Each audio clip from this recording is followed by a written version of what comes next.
Europe ഭീതിയിലാണ്. Russia ആക്രമിക്കുമോ എന്ന ഭീതിയിൽ. ഏറ്റവും ഒടുവിൽ ജർമ്മനിയിലെ മ്യൂണിച്ചിൽ ഡ്രോണുകളുടെ സാന്നിധ്യം കണ്ടെത്തി. ഇതോടെ മ്യൂണിച്ചിലെ വിമാനത്താവളം അടച്ചു. തുടർച്ചയായി ഡ്രോണുകൾ പ്രത്യക്ഷപ്പെട്ടതിനെ തുടർന്നാണ് വിമാനത്താവളം അടച്ചതെന്ന് മാധ്യമങ്ങൾ റിപ്പോർട്ട് ചെയ്യുന്നു. 7 മണിക്കൂറിന് ശേഷമാണ് യൂറോപ്പിലെ വ്യോമയാന കേന്ദ്രമായ ജർമ്മനിയിലെ മ്യൂണിച്ചിലെ വിമാനത്താവളം തുറന്ന് പ്രവർത്തിച്ചു തുടങ്ങിയത്. വ്യാഴാഴ്ച പ്രാദേശിക സമയം രാവിലെ 10 മണിക്ക് ശേഷം 17 വിമാനങ്ങളാണ് റദ്ദാക്കിയത്. 3000 യാത്രക്കാരെ ബാധിച്ചു.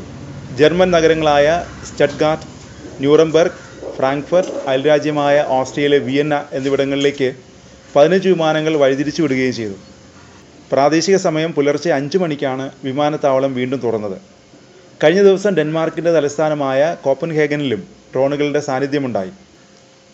ഇതേ തുടർന്ന് കോപ്പൻഹേഗനിലെ വ്യോമഗതാഗതം പൂർണ്ണമായി നിർത്തിവച്ചിരുന്നു. വിമാനത്താവളത്തിൻ്റെ നിയന്ത്രണം ഡാനിഷ് പോലീസ് ഏറ്റെടുത്തു. പ്രദേശത്ത് കനത്ത കാവൽ ഏർപ്പെടുത്തുകയും ചെയ്തു.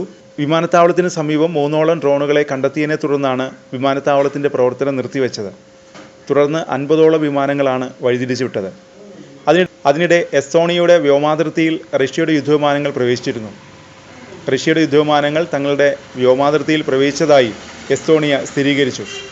റഷ്യയുടെ യുദ്ധവിമാനങ്ങൾ തങ്ങളുടെ വ്യോമാതിർത്തിയിൽ ഏകദേശം 12 മിനിറ്റോളം തുടർന്നതായി എസ്തോണിയ അറിയിച്ചു. റഷ്യയുടെ 3 MiG-31 വിമാനങ്ങളാണ് മുൻകൂർ അനുമതിയില്ലാതെ എസ്തോണിയയുടെ വ്യോമാതിർത്തിയിൽ കടന്നത്. ഹീനകൃത്യമെന്നാണ് റഷ്യയുടെ നടപടിയെ എസ്തോണിയൻ വിദേശകാര്യമന്ത്രി വിശേഷിപ്പിച്ചത്. പിന്നാലെ എസ്തോണിയ ഒരു റഷ്യൻ നയതന്ത്രജ്ഞനെ വിളിച്ചുവരുത്തി പ്രതിഷേധിക്കുകയും ചെയ്തു. ഈ വർഷം റഷ്യ 4 തവണ എസ്തോണിയൻ വ്യോമാതിർത്തി ലംഘിച്ചുവെന്ന് എസ്തോണിയൻ വിദേശകാര്യമന്ത്രി മാർഗസ് സാഗ്ന പറഞ്ഞു. എന്നാൽ ആദ്യമായാണ് 3 യുദ്ധവിമാനങ്ങൾ വ്യോമാതിർത്തിയിൽ പ്രവേശിക്കുന്നതെന്നും മാർഗസ് സാഗ്ന പറഞ്ഞു. എന്നാൽ എസ്റ്റോണിയയുടെ വ്യോമാതിർത്തി ലംഘിച്ചുവെന്ന വാർത്ത റഷ്യ നിഷേധിച്ചു.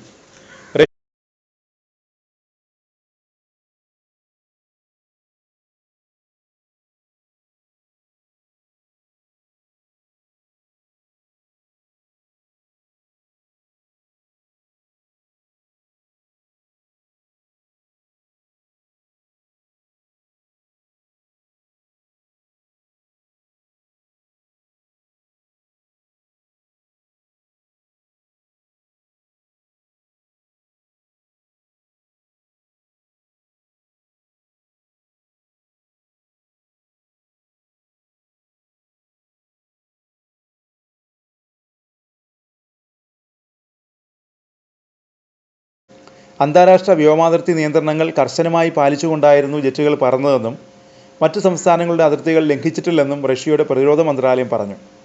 പോളണ്ട്, റൊമേനിയ എന്നീ രാജ്യങ്ങളുടെ വ്യോമാതിർത്തിയിലും റഷ്യയുടെ ഡ്രോണുകൾ കടന്നു കയറിയിരുന്നു.